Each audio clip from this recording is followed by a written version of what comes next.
Everyone, welcome back to my new another mini blog.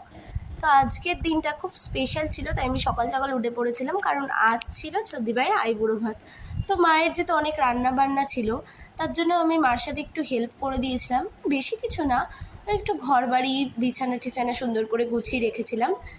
দেন আমি বাজার থেকে কয়েকটা মাটির বাটি গ্লাস কিনে এনেছিলাম, কারণ মাটির থালায় খেতে দিলে বেশ জিনিসটা একটু অন্যরকম লাগে। তারপরে আমি সুন্দর করে কালার করে দিয়েছিলাম সেগুলোকে, আর সুন্দর করে ডিজাইন করেছিলাম যাতে দেখতে আরও সুন্দর লাগে। দেন সব রান্নাবান্না হয়ে যাওয়ার পর মা এখানে বসে বসে ডেকোরেশন করছিল প্রত্যেকটা। আর সেই দিন কিন্তু ডেকোরেশনটা করা হয়েছিল আম পাতা দিয়ে, আম পাতা, গাঁদা ফুল আর কয়েকটা পাপড়ি দিয়ে সুন্দর করে ডেকোরেশন করা হয়েছিল।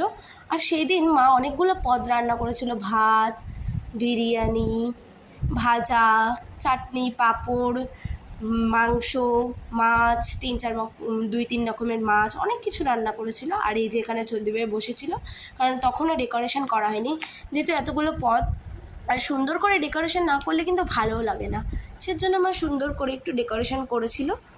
আর তারপরেই ছদ্দিভাইয়ের কিছু ছবি তোলা হচ্ছিল, তাই ছদ্দিভাই কিছু পোজ দিচ্ছিল। তারপরেই বাবা ছদ্দিভাইকে আশীর্বাদ করে, আর অনেককেও আশীর্বাদ করেছিল, সব কিছু তার ক্যামেরায় তোলা সম্ভব নয়। তারপরে ছদ্দিভাই খেতে বসে পড়েছিল, কারণ সেদিন বেলাটা অনেকটা হয়ে গেছিলো।